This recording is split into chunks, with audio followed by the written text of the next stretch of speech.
Hey, Jenny, welcome back to the Beyond Jaws podcast. Are you ready to talk about sharks? Sure. Thank you for having me. Today's a really extra special show for me. We have on Dr. Jenny Bigman, who Jenny was actually a former graduate student of mine, and we'll talk a little bit about as well in our show today. But Jenny is also the fifth recipient of the Eugenie Clark Award given by the American Elasmobranch Society to an early career female scientist who demonstrates uncommon perseverance, dedication, innovation, and biological research and public outreach on chondrichthyan fishes. And the Eugenie Clark Award is also supported by the Save Our Seas Foundation, which is also a supporter of this podcast. Jenny did her Bachelor of Science degree at the University of North Carolina in Wilmington. And then she came out to California after that and did her master's degree at Moss Landing Marine Laboratories with me, which is a fun experience. And then from there, she went on to Simon Fraser University in Vancouver to work with Dr. Nick Dulvey. Jenny is currently, she's an NSF postdoc fellow, which is sponsored by NOAA Fisheries. And her research focuses on environmental variability and effects on fisheries. And for those of you who have been following the podcast, Jenny was actually on our first bonus episode last year that aired originally on July 16th. So with that, we'll welcome, big introduction. Jenny, welcome to the show. Thank you. Thanks for having me. So how did you get interested in sharks? I think that's a great question. I have always been interested in sharks. I don't think I can even remember a time when I was not interested in sharks. I'm sure my parents must have taken me to some aquarium and I saw sharks and forever was enthralled. I think I even told my dad when I was 5 where I was going to go to college, and I ended up going there. So, because we used to go to Sunset Beach and vacation there, and we always passed UNC Wilmington. I was like, oh, they have marine biology. I'm going there. You know, my parents were like, oh, sure, you're like 5 years old. But I held true to my word, and that's where I did my undergrad. So when you got your first kind of interested in sharks, as you kind of went along in school and into high school and stuff, you kept that persistence going. And it was just from your parents taking you to the beach, you just got interested, you knew where you wanted to go to college. I mean, I think of all the people we've had on the show, I think you're the first one that had the earliest recollection where you actually wanted to go to college, because most people didn't have that interest. When you went to University of North Carolina, they had. Can you tell us a little bit about the research or their marine biology program there? Yeah, for sure. They had a very strong marine biology program, which was definitely one of the deciding factors for me. I think I was the only one of my 7 or 6 siblings to go out of state, and that was because I wanted to major in something that wasn't offered in state. I believe William & Mary now has a marine biology program, but they didn't have it when I was applying. And so I thought, UNC Wilmington had a great major in marine biology. We had the opportunity to do research. We had ichthyology courses and marine biology courses. And so I really was kind of excited to get my first taste in that field. You know, as a high school student, you don't really take those kind of specific classes. So I was really excited to get going in college and take some courses I was really interested in. Was there anybody in particular you worked with there? Any professors that helped you along? Yeah, I worked with Tom Langford, and then I also always remember Dr. Emsley, who's probably one of my favorite professors there, and taught ecology. I think he was a great professor. You actually swam on the women's swim team there. I did. Wow. And yeah, and coincidentally, there's a shark painted on the pool, wall. Uh-huh. And I was like, oh, yeah, this is the right place for me. There's like a huge great white shark painted on the wall of the pool. It's an indoor pool. It's not the mascot, is No it? idea why. No. The mascot is like a seahawk, which is actually not real, like a real bird. Okay. And you swam around in time with a couple other guys, like some guy named Phelps or somebody. I don't think that I compared to him at all. No. Well, he wasn't competing against you though, and he wasn't competing against you at the time. But yeah, we're all around the same age. So you swam with he was on the same team? No. He went to I don't think he actually swam in college. I think he's already professional by then. Okay. Really? No. But just around the same time. You guys were around but you go to swim meets. You guys all, men and women, you got to go to the swim meets. Yeah, like nationals. Nationals, yeah. So that's pretty good. And did you swam all 4 years while you're there? Yeah, actually 1 year I had shoulder surgery. Okay, I have to ask. I was a college athlete as well. How did that influence you at all in terms of your pursuits for future studies in sharks at all? How was it being a student athlete in college? I thought it was extremely difficult. We were Division I, and so we had 25 hours a week of practice on top of our classes. And so for me, that it was really hard, difficult to balance studying and athletics. I remember my first year we had mandatory study hall where we had 10 hours a week as an athlete in study hall, which I didn't mind because I already had, a decent amount of work anyway. But I did think it was challenging. And I kind of was really pro swimming, I think, as any early athlete is in their, college career. And then about probably junior year, it kind of switched. And I was like, oh, wait, I'm not going to the Olympics or anything. I better start thinking about my future not swimming. I've heard a lot of podcasts on former Division I athletes in all types of sports, and like it's a pretty dedicated regiment in terms of your day. Where from some athletes having to sign in for meals or sign in for workouts. Did you have to do that same type of thing? You're talking about 25 hours a week of actual swim time, and I'm sure other things that go along with that. That's a lot of time dedicated to doing that, plus a marine biology degree. Did you have to do all that, like signing in for meals or signing in for training to make sure you did all your training? No, the swim team isn't there's about 10 people per grade. So it's really only a team of 40 women. And so, and then 40 men on the men's team. And so I don't think anyone never, if you didn't show up for practice, you were in bigger trouble. So, yeah, they would know. I mean, you also live with at least the first year, you come in and you live with all of the freshmen swimmers. So yeah, we didn't have to do any of that. We didn't have to do study hall unless we, got a high enough GPA our first year, and then we didn't have to do it in the subsequent years.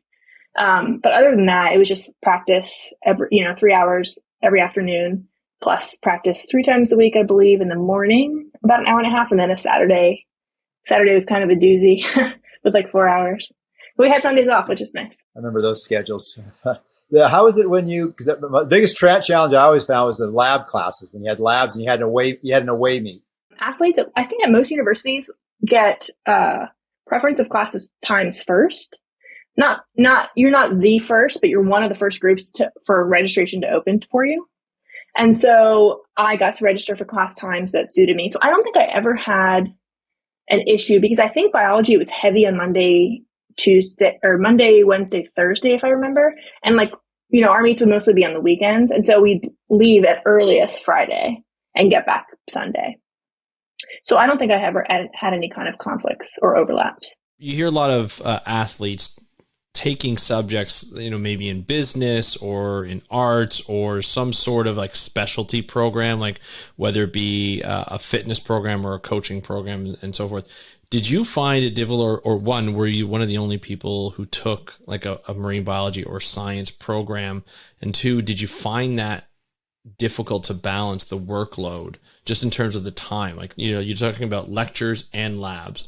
Not all programs have that. Did you find that difficult to balance?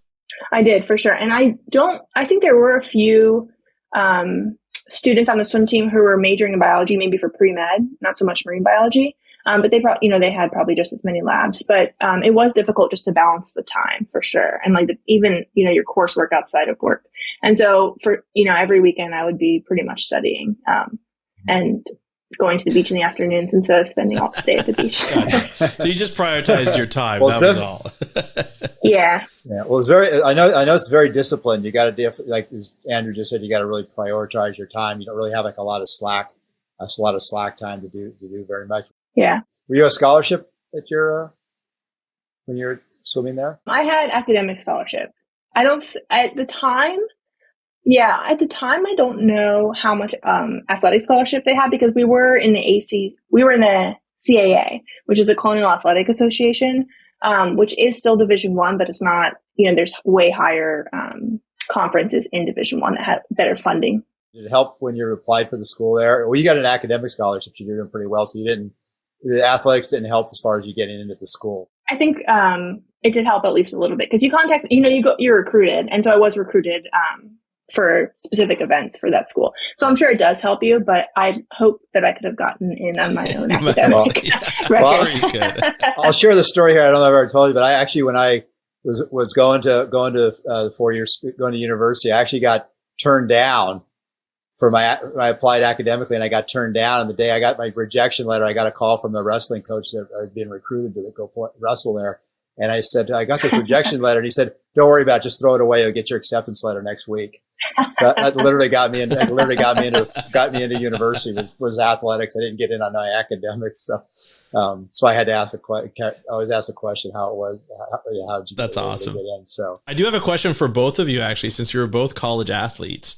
The past year, now college athletes are allowed to make money from like endorsements and other things.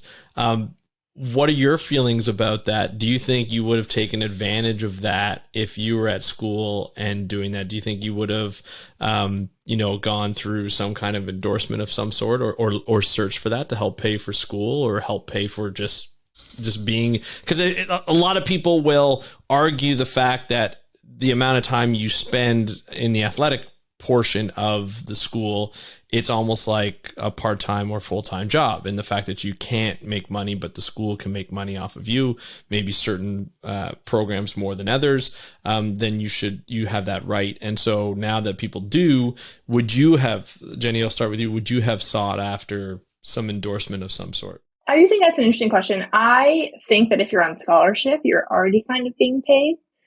So I don't know about kind of the balance between scholarship or being paid, or how that works. Like if people on scholarship can also, earn money outside. I don't know that swimming made any money or makes any money for any university. I don't think anyone watches swimming. I don't think my own parents came to a college swimming. Oh, no. I mean, sometimes, occasionally, I'm sure, but like, right. It was college. Swimming is not quite. Swimming is not a very. People care about it every 4 years for the Olympics. And that's pretty much it.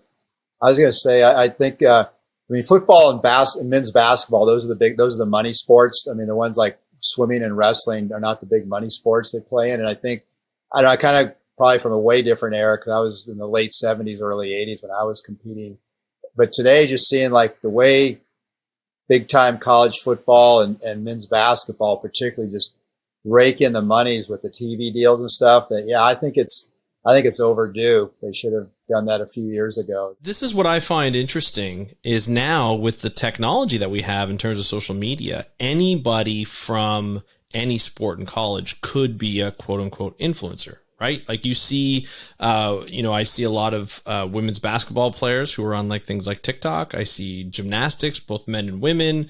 You see diving, swimming, and they just show sort of their daily life and they go through that and they have these followings that you're just like, wow, like that's amazing. And now they're starting to monetize that, or they're allowed to monetize that while they're at school. And some of them are making a pretty big amount of money, which could change the way they move, even though like they may not go on the Olympic team or they may not go somewhere professional. It might be something that they might follow later on. I just think it's an interesting time. Certainly, Dave, like at your time without the social media and things, it might have been difficult, but you just never know it does take a lot of time to dedicate to build these influencer sort of statuses, but I just find we're in an interesting time for college sports and just college in general to be able to make that kind of money. Well, I think with these guys using their likenesses for different athletes for the universities to cash in on, I mean, you're talking big money there. And if you're particularly a football player or something, I mean, in a split second, your whole career could be over. Any future plans you might have. So I definitely have I feel like, it's particularly for those big sports. If guys can monetize themselves, because the university is making so much off of it. Yeah. And alternatively, Jenny, you could have funded your graduate work just with, you know what I mean? Like you just think about that. You're like, oh, maybe like there could be different avenues. You may not get the funding like of a football player or basketball player, men and women could get, but you could definitely fund a project or fund an organization, through that money. You just never know what happens. That's why I wanted to ask that question. I think as a scientist, people, many scientists have trouble with self-promotion, myself included. So I think that it's hard, yes, I was an athlete, but I also was always a nerdy scientist. And so I think that kind of personality, for me at least, would have trouble with that. Right. Yeah. I don't know. Nerds are in. Nerds are in. Jenny, you could be huge. You could be like, this podcast could go viral, and all of a sudden people are like, hey, we want to fund your research. Speaking of which, let's get back on. Let's move on. Yeah. Let's move on. So after you finished up at in North Carolina there. You made your way out to Moss Landing. And so why don't you tell everyone how you got onto Moss Landing Marine Laboratories in my program? Yeah, for sure. I think I emailed you when I was a sophomore in high school, and I said that I was really interested in sharks and rays, and I was interested in life histories. And, Dave, if you're going to study life histories, you're going to study with Dave Eber. And so I was pretty much ready to go. And he's like, email me back in a few years. I was like, okay. So I believe I did. And then I applied and I got in, and I worked on diet and trophic ecology of spiny dogfish. And had a great time. Yeah. Yeah, we're going to get that thesis published here, right? Sometime soon. Yep, of course. you know I was going to work that one in. I knew it. We knew. You predicted it beforehand. I got to share with everybody, like Jenny, when she came in there. This is one of these. Really, to me, it's a really cool thing in that I was teaching a seminar class on chondrichthyum biology that Jenny was taking. Was your first year there? I think. No, I don't think I was. I think that was after I think Jenny Kemper and Kelsey James were in that. I think I never took a seminar. I think it was after, because I came in 2009 when California State was furloughed, that weird year. So I think there wasn't much going on that first semester I was there. I remember I had Nick Dulvey came. He was down in the area from Simon Fraser University, and he came and gave a talk. That was later. Yeah. Yeah, and he gave a talk there, and you got so enthralled by his whole talk that you then said, I want to go work in Nick's lab. And then I think you proceeded to stalk Nick for the next year or two until you finished up. I don't know if I call it stalking. Well, what I was really interested in is I kind of realized at Moss Landing that I didn't want to just study one species. And that was pretty a big draw for me for Nick's lab, is that I really was into understanding patterns and generalizations. And, I studied the trophic ecology of a spiny dogfish in one area. And I really wanted the bigger picture. And so that's what attracted me to Nick's lab is, he's one of the few comparative elasmobranch scientists out there. And so, for my PhD, that's exactly what I did. I did more of a global kind of project. And that is even today how I would describe my work as more macroecology and macrophysiology. And so looking at patterns and understanding generalizations. And I'm trying more and more recently, because I'm, now working at NOAA, as a postdoc, to kind of find a balance between using those large scale studies and, bridging off of ecological theory to understand more applied work. Fishery science really stems and originated from theory. And I think that fishery science and theory have really parted ways recently. And I think often people just study a species in one area or even a life stage. And so I'm trying to kind of bring back, at least in my work, that perspective of coming from theory for fishery science and comparing species and what can we learn by looking at patterns across species, which is really kind of what I did under Nick.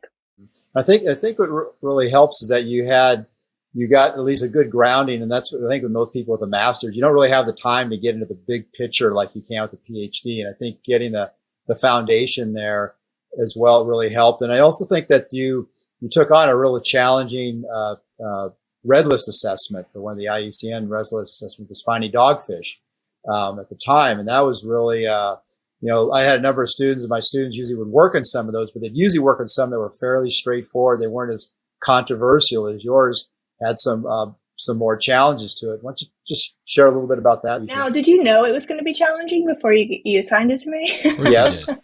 Of course he did. He knew you could do it. That's why he gave it to you. That's true. Yeah, I think I wrote essentially an IUCN assessment on everything you'd ever need to know about North Pacific spiny dogfish from the beginning of time until current.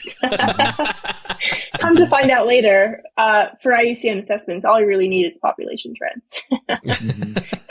No. Above and beyond. That's what happens when you get genetics. Yeah, above and beyond. I learned so much, and and I interacted with other people like Nick Dolby and like Ken Goldman and Peter Kine and all these other scientists that were kind of working in the field. And so, as a new master's student coming in, you don't know how to write in a scientific manner, and I think that through those assessments and even my thesis, Dave, you really helped me become a better writer and scientific writer. And through all of that, I think that really paid off.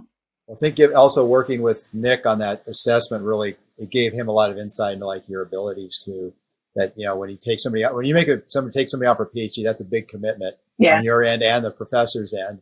And I think having to have that opportunity to work closely with the two of you together really made a huge difference. And that was a big reason why I let you turn you loose on it to go with it. Thank you. You're either going to sink or swim one way or another. And you obviously swam, no pun intended. Swam fast. I have to ask this question because it seems like this is a good, like a nice pattern with you that not a lot of scientists or even students have. But it seemed like when you were in your sophomore year in your undergrad, you knew of Dave. You knew Dave Ebert was the guy to go to for life histories. And then when you're at Moss Landing, you're like, okay, I know this one species really, really well, but now I want to do more. I want to learn more about just more species, species diversity and so forth, and trophic ecology and things like that. So, Nick Dolby is the person to go to for that.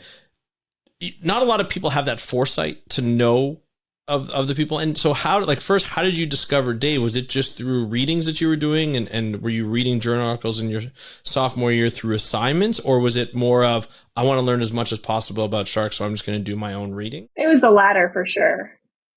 Yeah. So I definitely, this is a really good question. I think I know what I wanted at the time and then sought out who I thought would be the best, person and mentor for that. And so with life histories, I definitely did a lot of reading, was very familiar with the Moss Landing website, contacted Dave, read his papers, and same with Dolby. And just being in the field, I feel like, and, the shark world's not very large.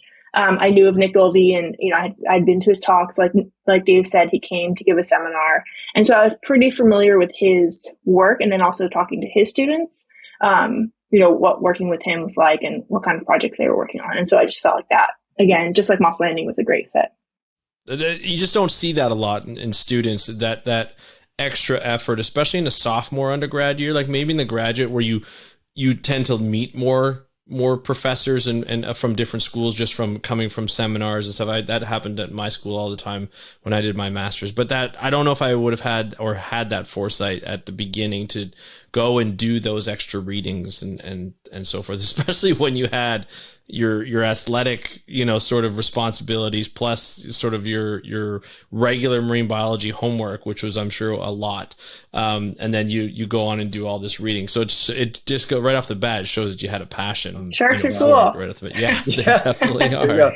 Yeah. Well, I think a key thing you said there, and any students listening to this episode, the takeaway is that you did your research, you did your homework, because a lot of people like myself and some of the other people, Chris Lowe and others you've had on the show, we get 100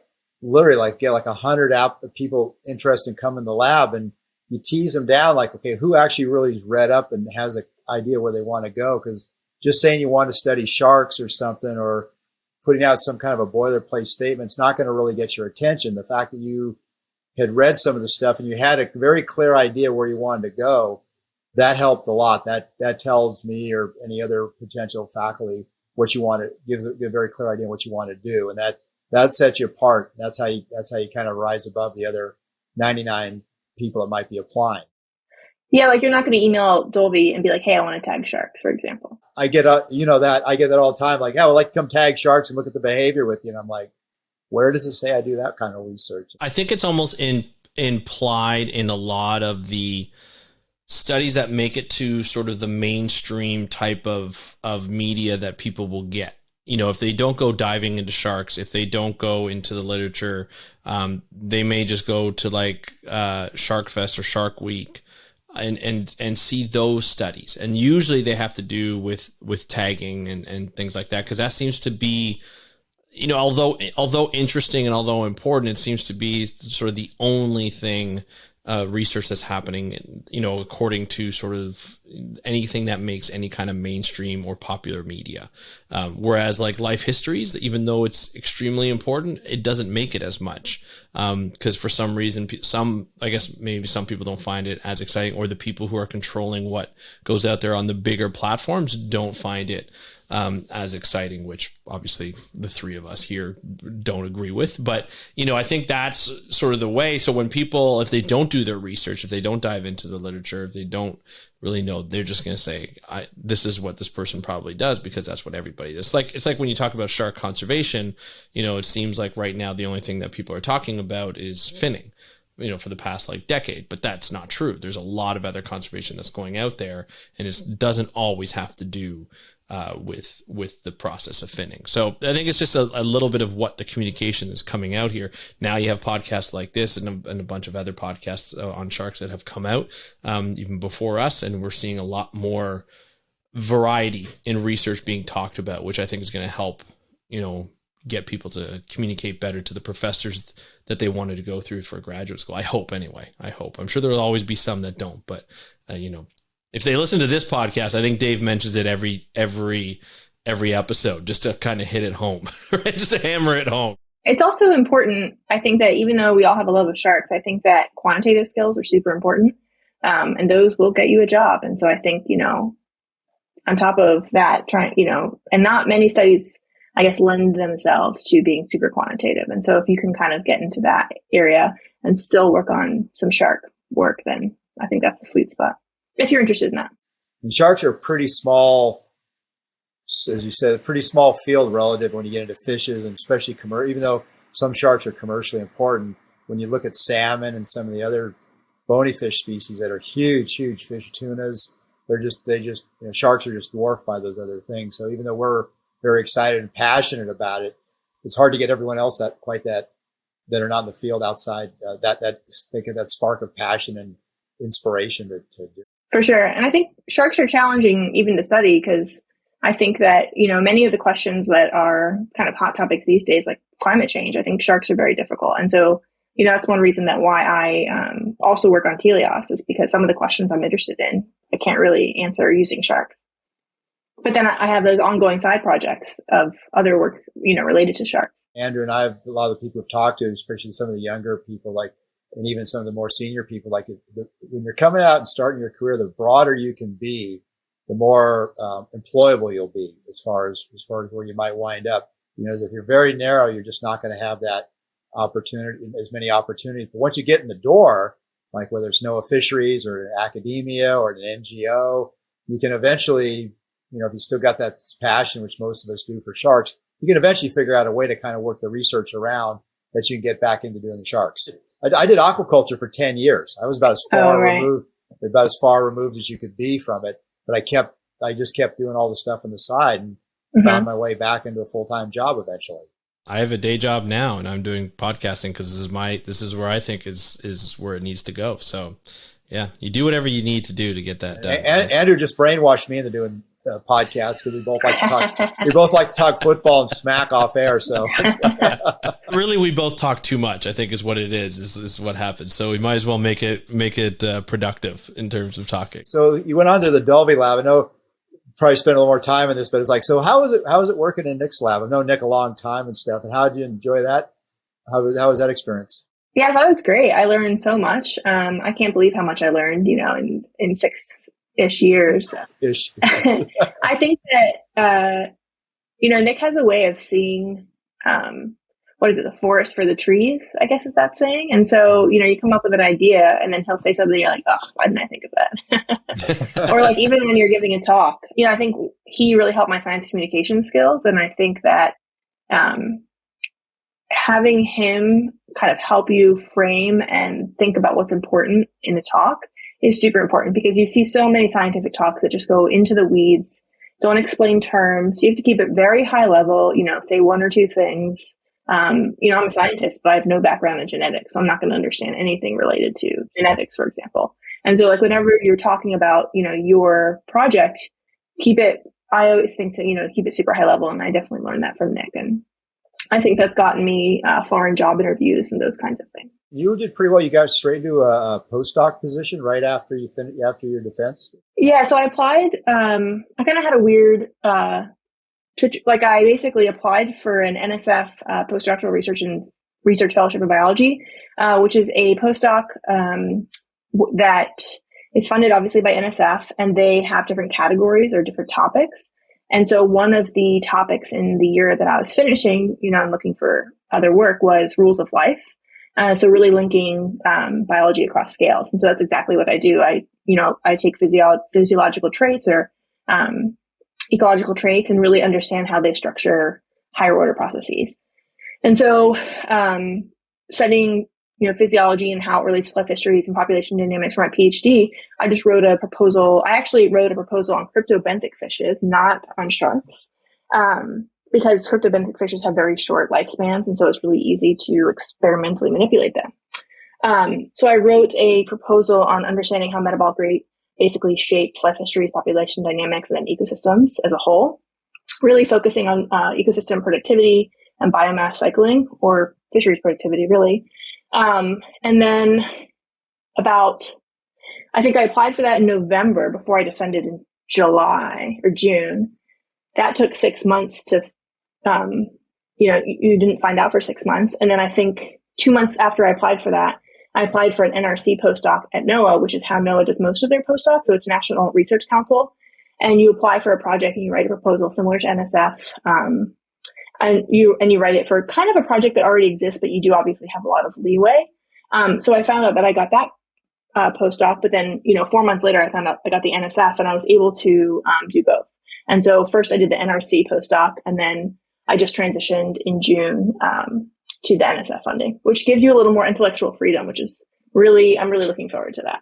Now these are, you talk about it like these are, and I'm not saying you're doing this on purpose, but you talk about it like it was an easy thing to get. This funding is not an easy thing to get, right? Like, to get both is a pretty phenomenal achievement. Am I correct in thinking that? Like, it's not this funding to apply to it, and then not only to get one, but to get both is a pretty big achievement. I know you'll probably be humble in this, but I feel like it's a pretty big achievement, is it not?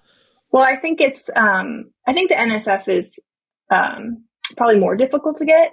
But then again, I feel like, honestly, with grants, which I really enjoy writing, like, I never feel more like, this is going to sound silly, but I feel like I never feel more. That's the first person who's ever said that. Careful. Yeah, people are going to be plucking you out to just write grants. No, I really like it. Coming up with a completely new research idea and saying how you're going to do it, and like reading the literature, I'll pretty much just focus on that for like a week or two and write a grant. And, like any writing, the first draft, we look at this is like, oh, this is horrible. And then you edit it and it's a lot better. I think the NSF, and I'm sure the NRC postdoc is like this too. I'm not as familiar with how it's assessed, but, I really feel like a lot of it comes to luck of the draw with reviewers. Sure, you have to have a good proposal, but any of this is a lot of luck. And so I had panelists on the NSF postdoc that liked what I wrote. I think I could have easily had panelists that didn't like what I wrote. You know what I mean? So I do think a lot of it is down to luck. You're in the middle of this now. You understand you just went on a cruise in the Bering Sea? I did. How was that? How was that? I do not know if I'm a seagoing biologist. The Bering Sea is unforgiving. I've been there. Well, I've been close to it. I've been up in the Beaufort Sea, but the Bering Sea, from my understanding, is quite unforgiving. Yeah, I've done a fair bit of field work. My PhD was not field heavy, although one of my chapters did require a lot of field sampling. Field sampling for elasmobranchs is very different than field sampling for phytoplankton and zooplankton in the Bering Sea. I went on a lot of day trips with a lot of AES members, actually. I think I spent 21 days at sea, but, going day trips, so going back small boats, calm waters, that I thought was super fun. Going on a boat and staying on a large boat in seas that are not calm I don't think that's my future. And that's okay, because most of my background is quantitative. And so what I really do is develop models to link fish productivity to climate variability. And so that's, predominantly all quantitative modeling. And so I think I'll stick with that in the future. So I know you did a NOAA cruise when you were a student of mine. You didn't really have your sea legs about you at that time either. So I was kind of surprised. I was better that time. Oh, you were? Yeah, I was better. I think, typically whenever you go on any cruise that's multi-day and you're on a big boat, you get sick the first, day or two. But then after that, usually you're fine. And that's what happened to me on the bottom trawl survey off California. I don't think I ever felt great on the Bering Sea. I went on the Oscar Dyson, which is a NOAA run ship, which is an amazing ship. But a lot of the laboratories are inside, and so a lot of the work you're doing is inside. And which is difficult if you're not feeling well. Yeah. So, that's a difficult thing. I don't know if it was a good fit for me, so I'll be looking for more quantitative heavy positions. But I think that's important to highlight. I'm glad you said it, because I feel as though a lot of people who are aspiring marine biologists that may not have their sea legs ever.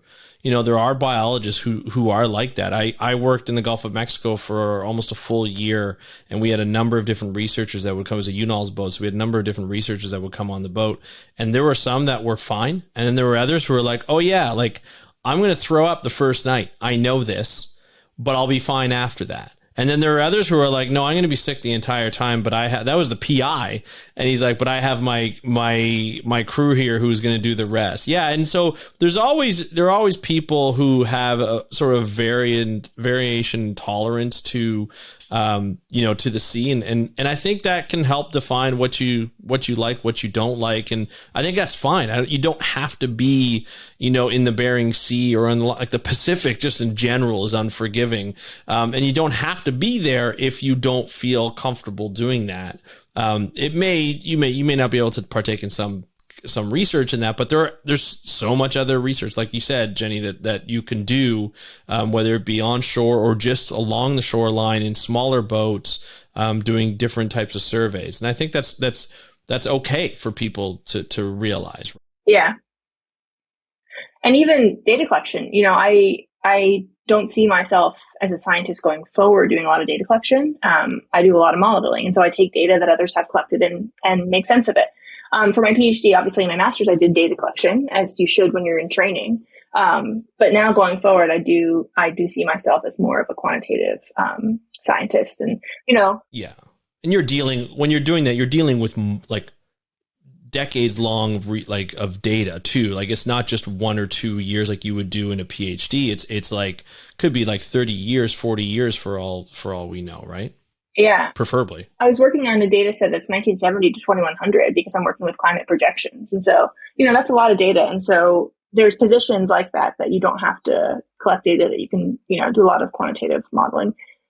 So I did one. I'm a quantitative biologist too. Like when I did my work, I was more GIS focused, but I did one study like for Great Lakes, and I had data from like the 1800s. Oh wow, that's cool. Like fish, like what fish were in which Great Lakes, and to see how that changed and if they got the really same. Cool. Yeah, it was a really cool study. It was a lot of fun to do that. Yeah, I just wanted to I'm glad you mentioned that, because that's just something that people I think need to know coming into this field, is that there's so many different ways you can go about, and field collection can range too, from tide pools to deep sea ocean. You just never know what you'd like. Getting it from papers. Or getting it from papers, yeah. Yeah, like a lot of the work that we do in Nick's lab is a lot of meta-analysis, and those papers can be huge. And, Absolutely. You need people in all fields. You need people collecting data, working on single species. You need people to bring all of that data together and look at patterns across species. And so I think that there's a place for everyone. And, most of my, all of my work is behind a computer. I did volunteer to go out on that cruise just to help out my research group, because they all go out. So I figured I might as well get the experience.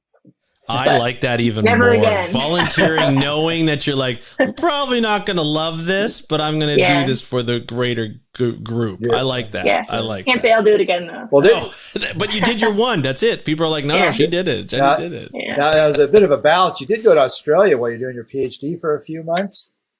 I did. And how you were in Darwin, weren't you? Or? I was in Darwin. I was in the Outback. It was fantastic. I think that was one of the best experiences of my life. So after I did my field work for my PhD, I collected about, I'd say like 250 individual specimens to measure gill surface area, and I shipped them back to Simon Fraser. But then one of our collaborators, Peter Kine, got gills of a rare endangered shark and saved them for me. And so I actually flew to Australia, and for 3 months did nothing but just measure gill surface area of that species. I did help him in Kakadu National Park, which was super cool, because he was working on an eDNA project for sawfish. And so I actually got to go out in the field. He almost broke one of my ribs on the boat. I don't think he'll ever acknowledge this. But So that was fun. We saw snakes, crocodiles. It was a term, the ranger station that we were going to stay in Kakadu was like filled with termites, and like huntsman spiders. It was a fantastic experience. Wow. You seem more excited. Adventure. You seem way more excited about that than you did about the Bering Sea. So I think that's I like warm tropical places. Like of course. Yeah. I don't blame you. Crocodiles and poisonous snakes and stuff. That's cool. I mean, it was pretty cool. Yeah. Seeing that up close, and that was so distant to where I've ever been.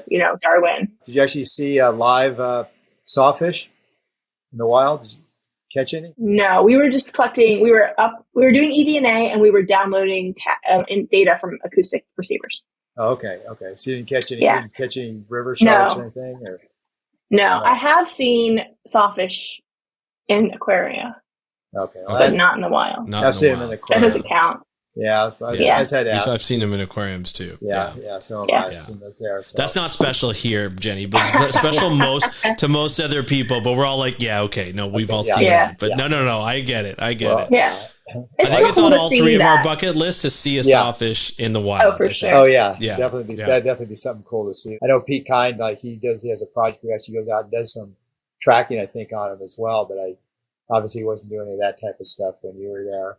Do you have any other interesting experiences while you're doing your PhD? Is this a leaded question? Yes. It is. Did I? I conferred with Nick before the interview. No. What experience did I have? I mean, I mentored students, which was fantastic. And that's, one of the highlights of my PhD is that I got to be involved. I was really one of the first students brought into an area. And so I really got to develop and kind of drive the research direction for that topic. And so I got to mentor a lot of junior graduate students, which, they teach you more than you can possibly teach yourself. That was all part of went towards when people were considering you for the Jeannie Clark Award. Part of it was mentoring. Oh, right. Mentoring and outreach. Stuff. So how was it feeling? I mean, receiving that award here, which was just recently. It was pretty amazing. I did not expect it. I thought, to be honored like that it's just a huge honor to get an award, that is basically the legacy of Jeannie Clark and, one of the earliest female shark scientists. Is just amazing. I was pretty speechless. Yeah. And I can't remember, did you ever get a chance to meet Jeannie? I do not believe I did. I know some of my students had met her, but I don't know if she was, by the time you came along in grad school, I don't know if she had been to any more AAS meetings at that point in time. No, the only place I would have met her would have been Moat Marine Laboratory. But I don't believe I did. So I have this question that I've been wanting to ask this entire time, even since you started talking about how you were interested in sharks when you were a kid. Obviously, you've done a lot of work, in a short time span on sharks and fish and so forth. How do you think your excitement of sharks, when you were like a 5-year-old, has compared now? How has it evolved now with the amount of information that you've gained over your career and just over your, growing up loving sharks? How do you find your interest in sharks has changed since, being that kid who was keen on sharks when you were 5 years old? Honestly, I don't know that it's changed much. I think I've always been a kind of had that scientific mind, even as a child. Like everything is either, black and white to me. Like it's, there's an answer and there's one answer. I always struggled with art and being creative because I think I had that more, the opposite kind of brain. And so I've always been interested in sharks. I still am super passionate. I think my inner child comes out a lot. I think I get very excited about a lot of ideas, as Dave can attest to. And then, I just think that, I'm still sharks are so cool. And I still think this, and I get excited even if I start talking or thinking about sharks, or even, talking to someone who's interested in sharks. I am interested in a very, particular aspect, like life histories and how physiology shapes life histories, which is kind of narrow in scope compared to other ideas like movement or reproduction or those kinds of things. So I think about sharks in different ways now, perhaps. But I still think that I have that kind of giddy childhood excitement. Was it always a curious excitement too? You're always, even when you were a kid, you were always asking questions like, why did they do this? Or, why are they found here? Or that type of insight? Yeah, and I also wanted to know all the species and be able to recognize them. Oh, that's interesting, and identify them all. Yeah. When you went to your high school guidance counselor and they asked what you were going to do, did you tell them you wanted to study sharks? I don't even remember if I went to my high school guidance counselor because I had everything figured out. You knew. Yeah. Yeah, it's like, I don't need this person. I'm just going to apply to this university that I'm going to. Yeah, well, I mean, I gotta say that having known the university you're going to go to, that was a new one for us. I don't think most people knew what university they were going to go to. They just knew they wanted to do sharks. They'd figure out the university later. So what do you see as far as your future going forward, as far as your career, what's your interests? Like if you had to look back at, say, 20 years from now, because this podcast will live on forever, Jenny. So we'll be able to go back 20 years and hear what you said. So think carefully about this. Okay. I mean, I think I already know. So I'm definitely. Of course you know. Of course she knows, right? Yeah. That's the theme. Jenny knows what she's going to do. I've always wanted to stay in academia. And, I always thought forever that I would have my own lab. I do think my idea of that started to change kind of later in my PhD. As a mentor and as a professor, you don't have a lot of time for research. You're writing grants, you're mentoring students, you're doing administration, you're teaching classes. I really like doing the work and actually doing the coding, for what I do is modeling. So I think that my eyes have been opened a little bit to other types of positions like government scientist. And so that's why I applied to a NOAA postdoc. I really wanted to just get an opportunity to see if it was a good fit for me. There's some of the highest quality fishery science is happening at NOAA's Alaska Fisheries Science Center. And so I'm, interacting with people that are brilliant. And so I think it's a great opportunity to kind of learn what a government scientist does, what they can do, what funding's available to them.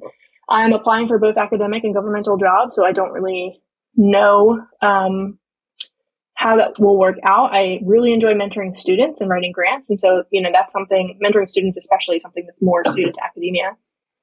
Writing grants, you can do them both. But so right now, I kind of think the jury's still out. I'm interested in both, applying to kind of both types of positions. I have almost 2 years of funding, so I'm trying to relax a little bit and, not worry about it for another year. But I am applying to positions as they come up. So we'll see. But definitely still in the same research area. Yeah, well, that's good. That's good. You got some plans. So you, at this point, you'd say you're really not sure, like where you see yourself. Could be academia, could be with government type of. You could go either way, which is kind of good. You're at a really good crossroads in your career now to be able to like have those opportunities that you created for yourself, really by having a good idea and a good direction which way you wanted to go with everything. So I think that's really beneficial for you as far as your career. You say you got 2 more years of funding right now? It expires, I think, end of May 2024. So I have a bit of time to figure things out. So, we've asked kind of like where you wanted to work, what sector you wanted to work. Here's a question, because I know you have questions in mind. I'm sure you have future research in mind. What are, like, after this research, or maybe building from this research, what are what are the next questions for you that are kind of mulling around in your head that you would like to answer that may build off of this research, or maybe something completely different? Where is your mind at right at this point?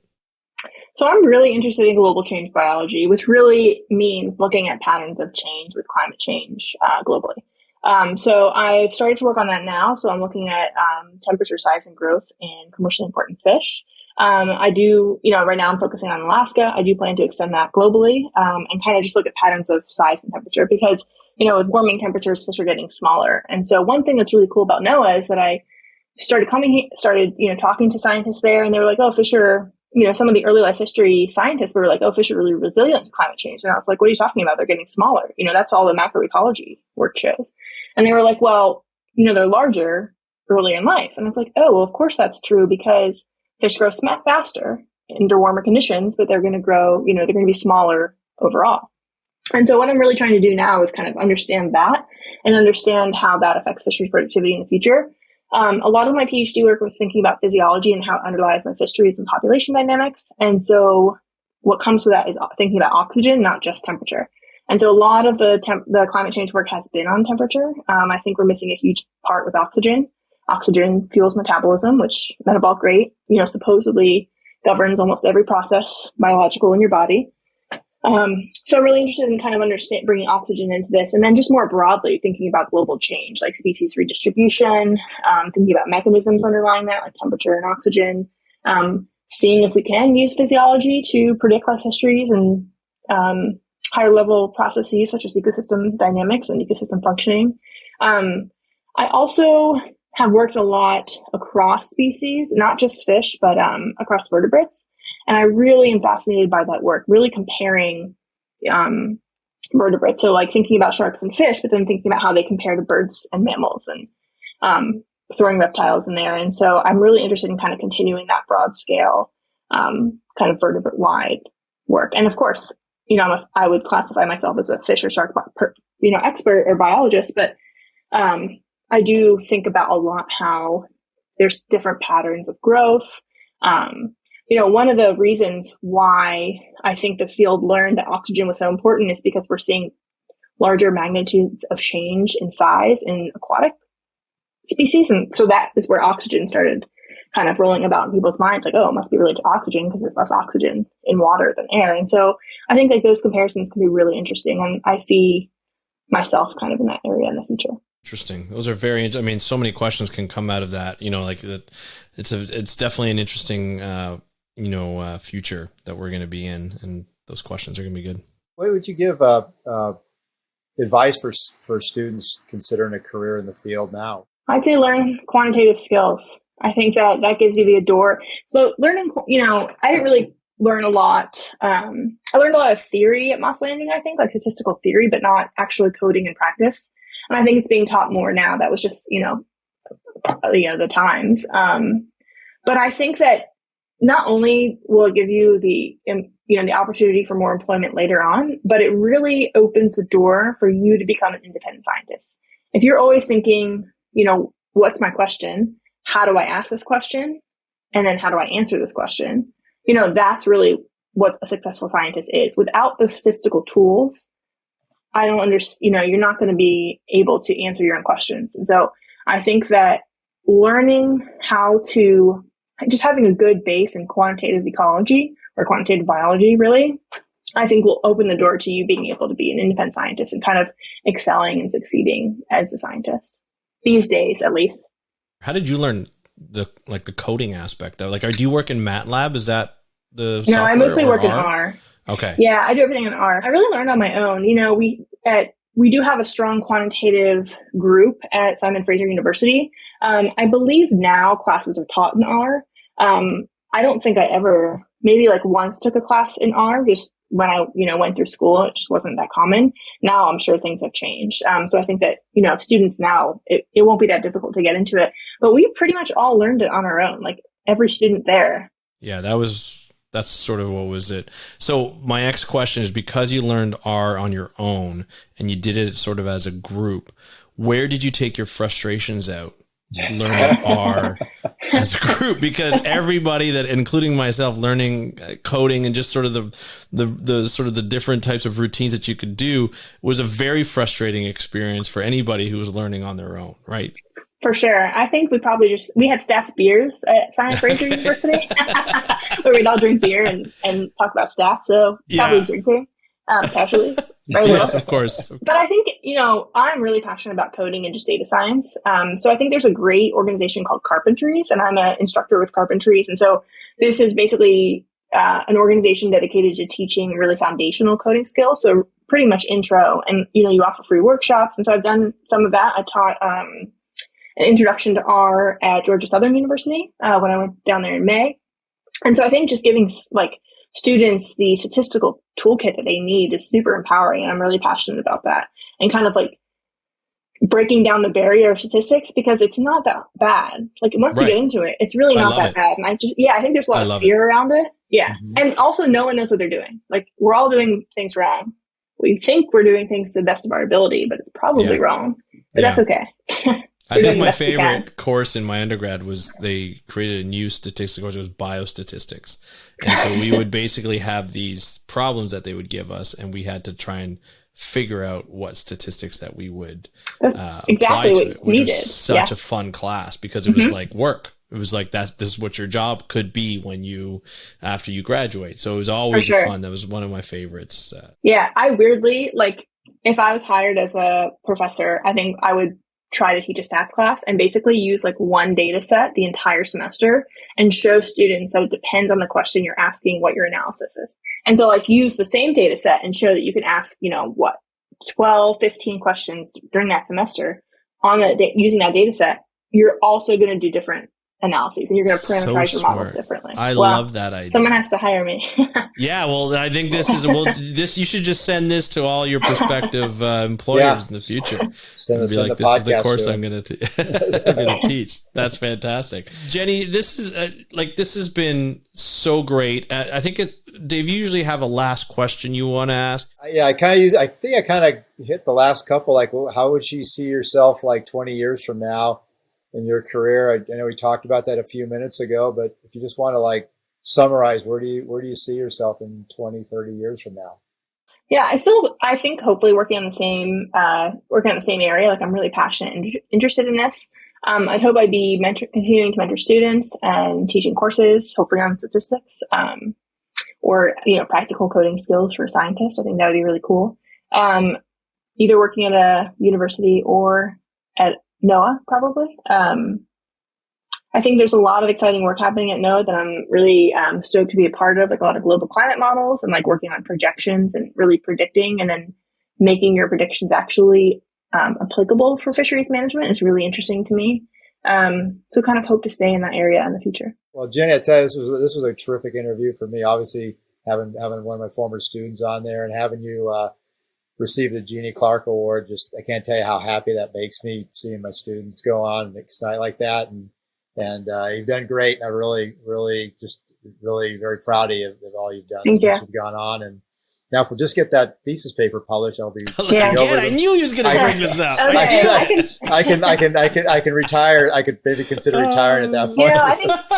I think they're pretty much written. I was kind of busy writing some other papers. Yeah. Okay. She's a little busy doing other things, Dave. You leave her alone. She's winning awards. She's getting a couple of funding opportunities. Like, come on. The Jeannie Award bought her some time. Don't worry about it. Okay, thank you. That was really happy. Anyway, Jenny, this was fantastic to have you on. Looking forward to having you back on in maybe another year from now to talk more about the postdoc work that you're doing and what's next on the agenda as you get closer to figuring this out. And it was just so much fun to have you on. Thank you so much. Thank you. It was a blast. Yeah, great. Thank you, Danny.